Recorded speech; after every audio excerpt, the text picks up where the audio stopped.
Bom, estamos agora na reta final para a conclusão da nossa aula. E agora eu gostaria de propor um estudo dirigido. Mais especificamente, eu queria trazer para discussão um tópico que gera muita polêmica em torno da nutrição esportiva, do treinamento esportivo, do treinamento físico, que é a comparação entre respostas agudas e respostas crônicas. O que é resposta aguda ao treinamento? O que é resposta crônica ao treinamento? Por exemplo, o que significa uma adaptação de curto prazo e uma adaptação de longo prazo?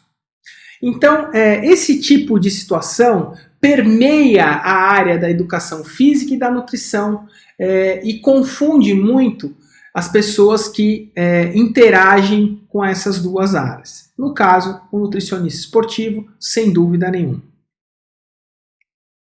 Por exemplo, uma adaptação aguda que é muito discutida é a oxidação de gordura, a oxidação de lipídios, a queima de gordura. Isso é uma adaptação que ocorre durante o exercício de caráter agudo.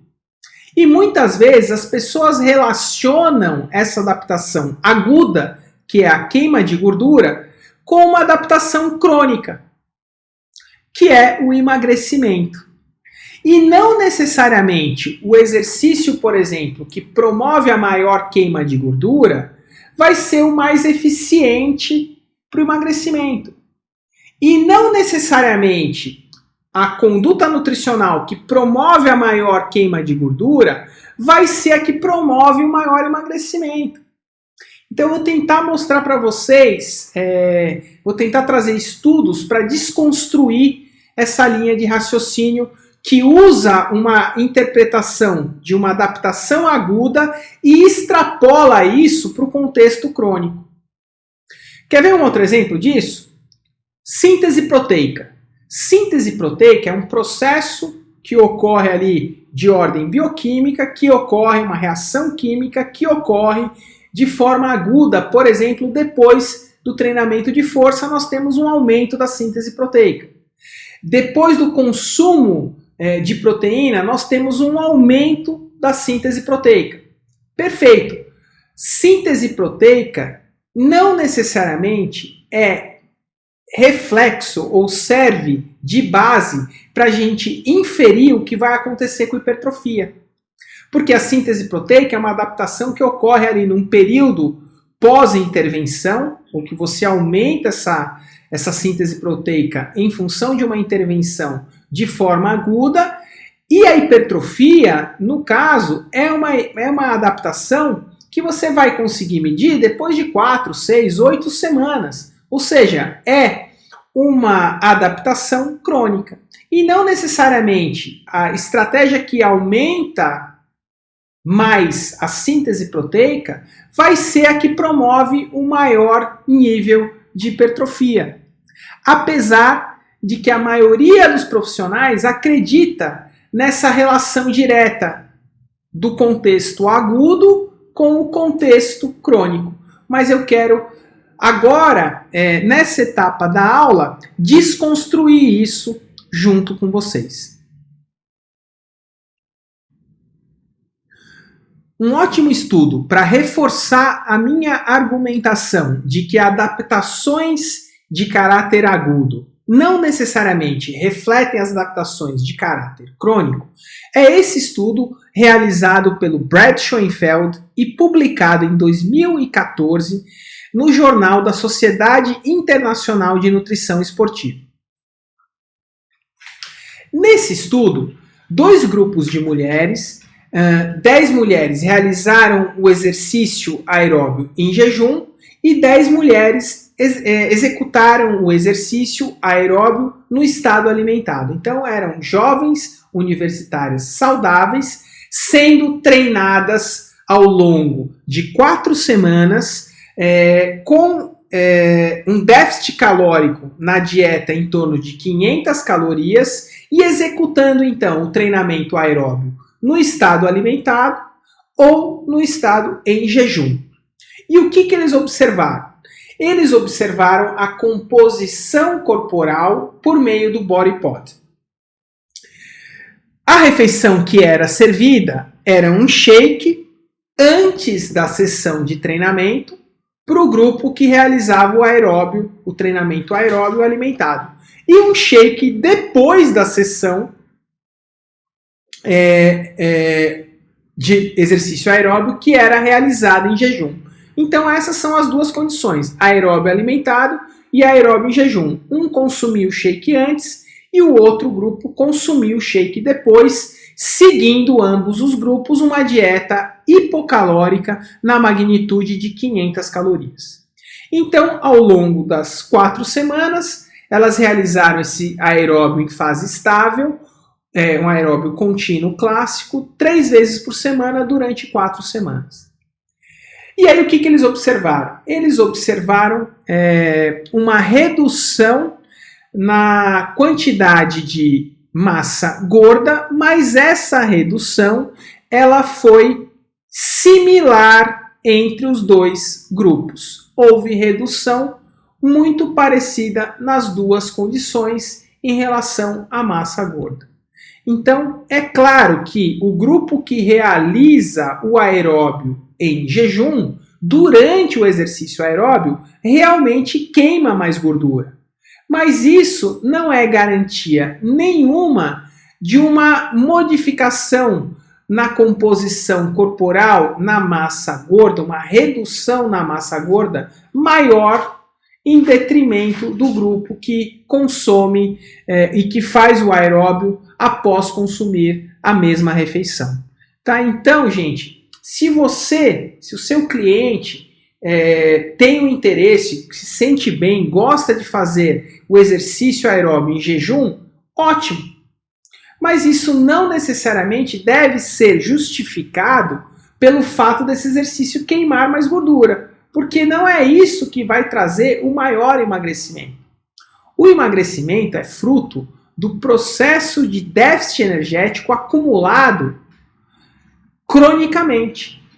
Então, não necessariamente queimar mais gordura na hora do exercício vai resultar em maior taxa de emagrecimento, que foi justamente o que o Brad Schoenfeld demonstrou nesse estudo, onde as mulheres seguiam uma restrição de 500 calorias similar, apenas com uma variação de fazer o exercício no estado alimentado, em comparação a fazer o exercício em jejum. No final das contas, a perda de massa gorda foi igual para as duas situações. Eu vou além disso. Eu não tenho absolutamente nada contra o indivíduo realizar o treino em jejum, desde que a intensidade e o volume sejam mantidos. Então, se o indivíduo consegue treinar em jejum e manter o mesmo desempenho que ele teria no estado alimentado, eu não vejo problema nenhum. É ao gosto do cliente.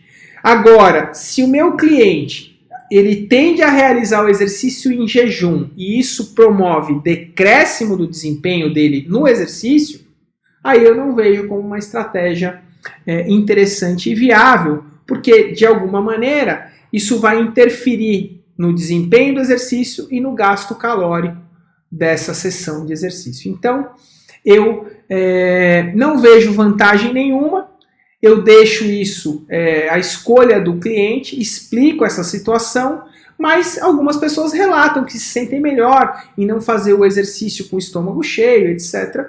Eu respeito e não tenho absolutamente nada contra, mas eu também não tenho nada absolutamente a favor.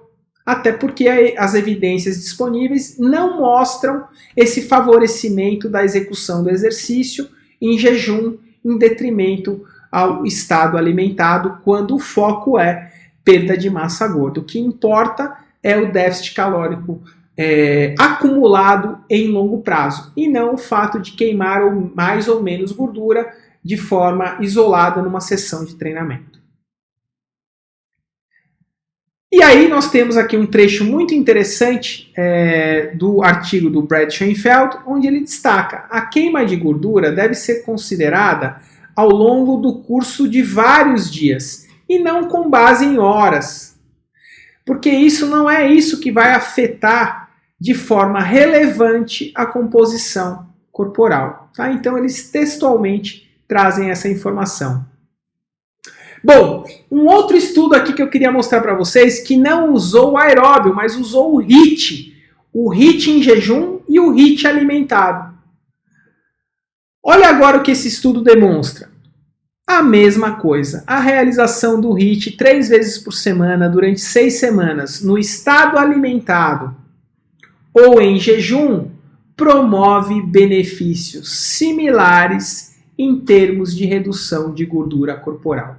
Ou seja, tanto o aeróbio quanto o HIIT em jejum ou alimentado promovem redução da gordura corporal sem diferença entre os tratamentos. Sempre considerando que o exercício em jejum realmente, na hora da execução do exercício, vai promover sim uma maior queima de gordura. Mas isso precisa ser considerado ao longo do dia, não necessariamente só durante a execução do exercício. E o que determina no final das contas é o balanço energético que você acumula nesse dia e que você consegue sustentar ao longo do tempo.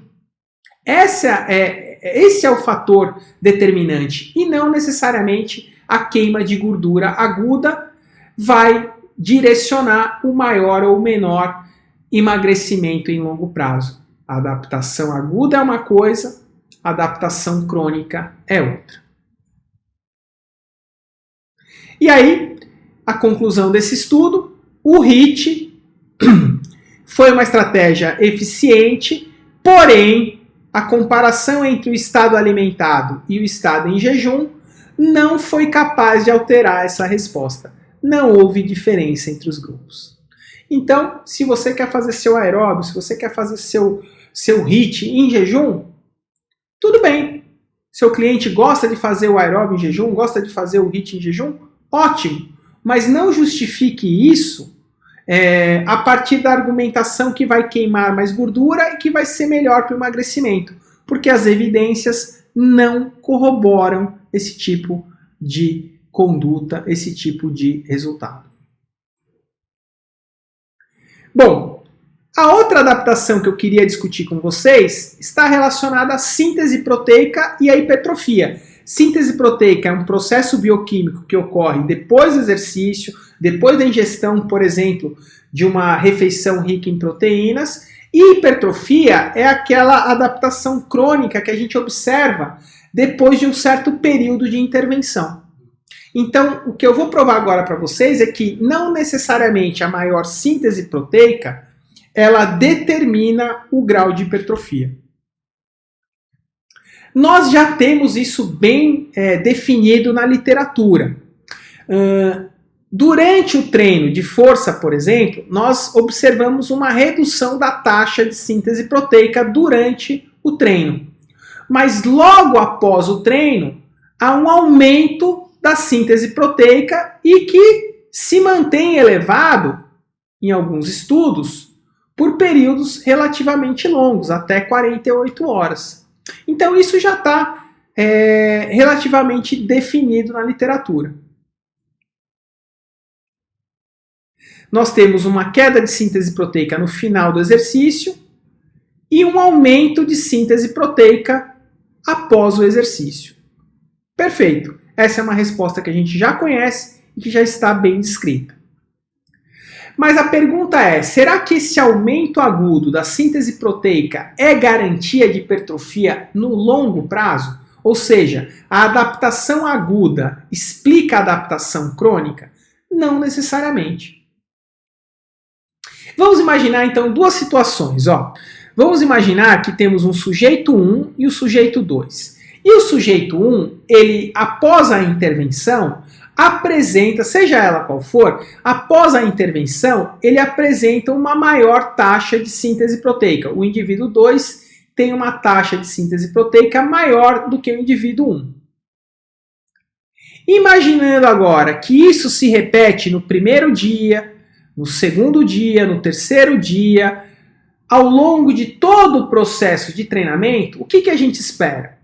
A gente espera que, se esse comportamento da síntese proteica se reproduzir em todas as sessões de treino, a gente espera que no final, no último dia do treinamento, depois de 8, 10, 12, 15 semanas, o indivíduo 2, que teve maior síntese proteica, tenha mais massa magra do que o indivíduo 1. Isso é a lógica, é o que a gente espera.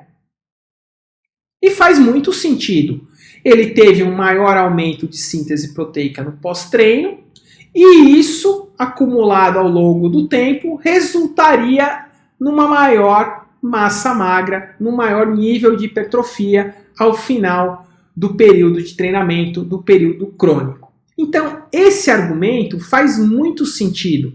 Da mesma forma que queimar mais gordura levaria ao maior emagrecimento, o maior nível de síntese proteica pressupõe que eu teria um maior grau de hipertrofia no longo prazo. Só que o que é lógico não necessariamente está comprovado.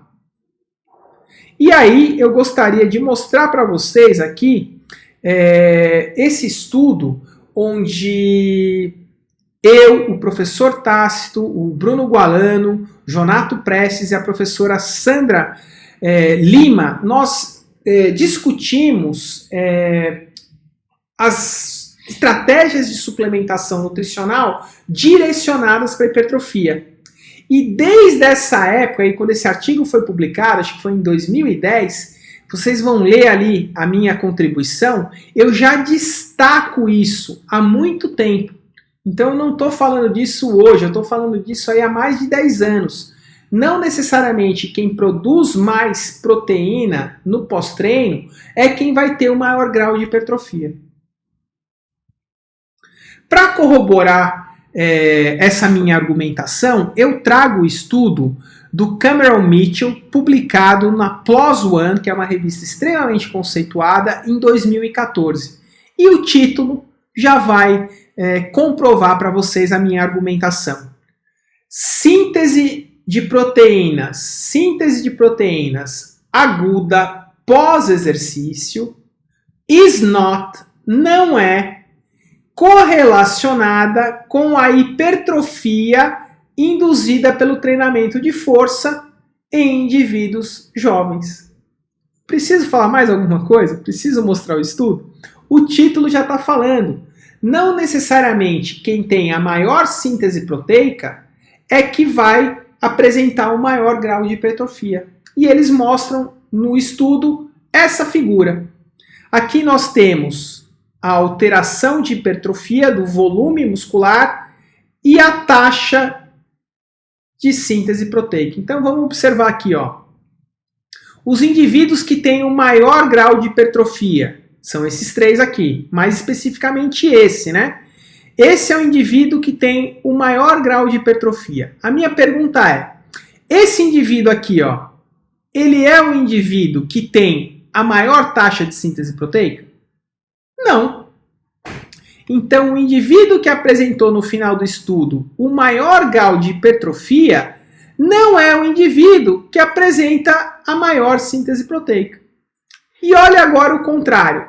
O indivíduo que apresenta a maior taxa de síntese proteica, que é esse aqui, ele não apresenta o maior volume de massa muscular adquirida. Então, olha só que curioso aqui, gente, nesse estudo. Nós temos o sujeito que promoveu, que obteve o maior resultado de hipertrofia, não é o indivíduo que tem a maior síntese proteica pós-treino. E o indivíduo que tem a maior síntese proteica pós-treino não é o sujeito que apresenta o maior grau de hipertrofia. Então, o que eu estou querendo aqui argumentar com vocês mais uma vez é que nós não devemos usar as adaptações agudas de caráter bioquímico para explicar os ajustes, as modificações, as respostas crônicas, porque a gente pode quebrar a cara com isso. Eu vejo muita gente justificando, olha, toma um shake aqui proteico, faz uma intervenção XYZ porque ela aumenta a síntese de proteínas. Isso para mim não quer dizer nada, porque nem sempre quem aumenta a taxa de síntese proteica é o indivíduo que vai apresentar o maior grau de hipertrofia. E é simples o porquê disso. Porque não necessariamente nós temos o processo de síntese como principal determinante da massa muscular. A gente tem que entender que o ganho de massa muscular ele é produto entre a taxa de síntese e a taxa de degradação. Nesse outro artigo publicado em 2015 no Journal of Applied Physiology, o mesmo grupo aqui do Cameron Mitchell, ele novamente traz essa discussão. Qual é a relação entre a síntese proteica aguda e a alteração da massa muscular? Então, mais um artigo que eu vou deixar aqui para vocês e para corroborar a minha argumentação que a adaptação aguda não deve ser utilizada para extrapolar resultado crônico. E aí ele tem uma conclusão importante aqui. Não está claro que a variação individual da resposta à hipertrofia esteja diretamente relacionada às alterações de síntese proteica muscular. Tá? Então, vale muito a pena ler esses estudos aí do Cameron Mitchell e reforçar essa argumentação que eu estou tentando comprovar aqui para vocês. Qual é a explicação desse fenômeno? Muito simples. Já disse para vocês. Quando eu olho para a síntese proteica, eu estou apenas olhando para um lado da moeda. Ganhar massa muscular significa aumentar a síntese e ou diminuir a degradação. Não adianta você aumentar a síntese proteica e junto com isso aumentar a degradação proteica, porque você não vai ganhar massa muscular. Ganho de massa muscular vem do desbalanço entre síntese e degradação. Eu preciso ter uma síntese que supera a degradação. Não adianta nada eu medir a síntese e observar que ela está aumentada e junto ter um aumento da degradação proteica. Isso não vai garantir o ganho de massa muscular. Então eu preciso sempre considerar a taxa de síntese associada à taxa de degradação. Bom, turma, chegamos ao final da nossa aula, acabamos a nossa última parte e agora eu gostaria de propor um estudo dirigido para finalizar a nossa carga horária da aula de hoje. Esse estudo ele vai ser feito da seguinte maneira. Primeiro, vocês vão realizar a leitura de um artigo que eu vou disponibilizar via e-mail e, feito isso, vocês responderão algumas perguntas que eu vou elaborar no formulário aqui do Google Forms.